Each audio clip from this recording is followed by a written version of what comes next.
Morning light hums above the counter. Shoes scrape. A crew member whispers, then stops. The boy holds his pass, a glance, another. Silence stretches. A woman clears her throat. No rule is spoken. Everyone knows the question.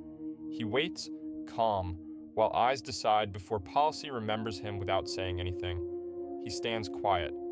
A crewman says, "Sir?" then stops. Another smile freezes. He says nothing. That silence presses back. They wait for apology. It never comes. Order hangs in uniforms, doubt in eyes. Routine questions feel sharp. His calm stays firm, forcing them to see themselves without raising his voice. The attendant smiles. "There's been an error. Step aside." Her tone expects movement. The boy lifts his eyes. It wasn't an error. Silence drops. Her smile tightens. Training waits for apology. None comes. Control cracks quietly, and authority feels lighter than it looked seconds ago to everyone watching nearby passengers. She scans again. One moment. Her voice slips. Her eyes stop. A name stares back. She swallows. Passengers wait. No one coughs. The boy watches her watch the screen. Policy vanishes. This was never about seating. It was about who gets doubted and who never does in this room today. "You earned this," his mother said, counting bills. "I know." Night stretched. "Study after work," she whispered. He nodded. A letter arrived. "Scholarship," he read aloud. Silence followed. At the airport, a clerk said, "Upgrades happen." Another voice added, "For some." He held the pass. Dignity felt earned, yet suddenly questioned, because effort looked unfamiliar on him. Years later, that doubt returned, louder than praise, standing between him and the seat he had earned quietly. "Another complaint," a clerk muttered, scanning the file. "Just a misunderstanding," her supervisor said, folding papers. "They say the seat was switched again," the clerk added quietly. "Handle it. Politely. No need to escalate." Emails pinged in the background. Apologies drafted. Nothing changed. Passengers left quiet, faces lingering in memory. "Does anyone ever get justice?" the clerk whispered to herself. No one answered.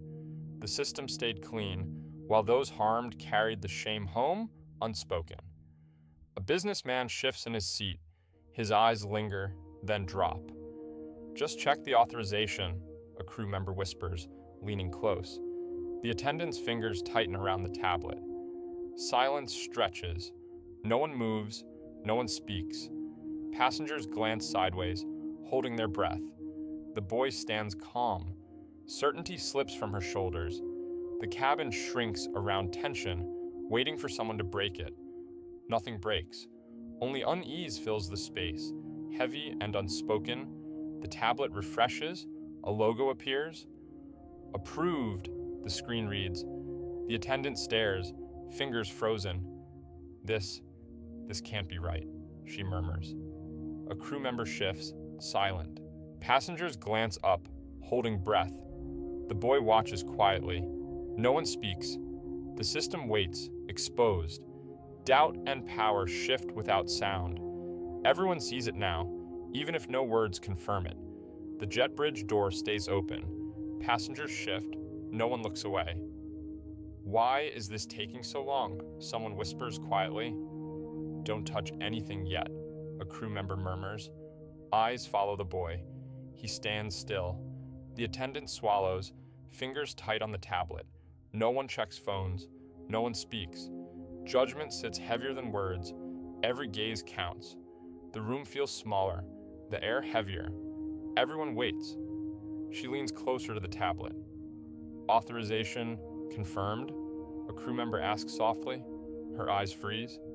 I need a minute," she says, voice tighter than usual. The teen watches silently, calm. Passengers glance, uncertain. Her hand trembles slightly. That's his name," she whispers to herself. No one interrupts. No one moves. The badge on Her chest feels lighter than ever. Training manuals offer nothing here. Power shifts without sound. She swallows. The room waits. "Sir, we'll escort you to your seat," she says, voice steady but careful. The teen stops, looks up slowly. "Why was I stopped?" he asks, quiet but firm. No one answers. A pause stretches. The cabin feels heavier. A supervisor steps forward. "We'll continue boarding," he says, clipped. Her hands tighten around the tablet. The teen nods once, calm. Passengers shift in their seats, glances exchanged. No manual covers this moment. The mistake isn't technical, it's human, and everyone sees it. The teen steps forward, boarding pass in hand. He pauses, looks straight ahead. "I earned this," he says, calm, steady. No anger, no demand. The words hang heavier than any argument. The attendant looks down, then away, posture stiffening. A supervisor shifts uneasily, silent. Passengers glance, whisper nothing. Authority changes quietly. Nothing is taken, yet everything has shifted. He walks past first class, composed.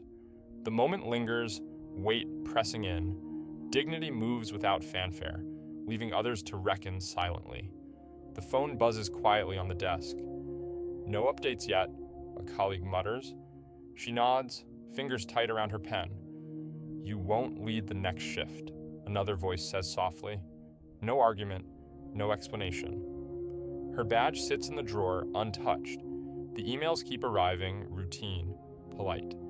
The system does not yell, it simply stops defending her. Time passes, unnoticed. Consequences settle like dust. Silence carries the weight now. She stares at the screen, thumbs frozen. "Look at this," she whispers to no one. Her phone hums with notifications, voices she doesn't recognize weighing down the room. The door clicks. Neighbors pass. Silence. No nods, no greetings. Her daughter tugs gently at her sleeve. "Mom, why didn't you just believe him?" She swallows. The words press, harder than any argument. Nothing is answered, nothing changes, only the quiet, heavy reshaping of what she thought she knew. He slides into the window seat. The engine hums beneath him. "Enjoy the view," the attendant murmurs, eyes averted. He doesn't respond. He doesn't move. Outside, clouds drift slow and steady. He thinks of all the times he begged, argued, explained. Not this time. He stayed silent. The world shifted quietly around him. For the first time, nothing could deny him. She reads the statement on her phone. Respect should never require proof. The words float too late, public but hollow. He sits beside her, silent. "I never needed them to see me," he says softly. She nods, swallowing the weight of delayed justice. The news moves on, but they do not. Dignity has already claimed its place, quiet and unshaken.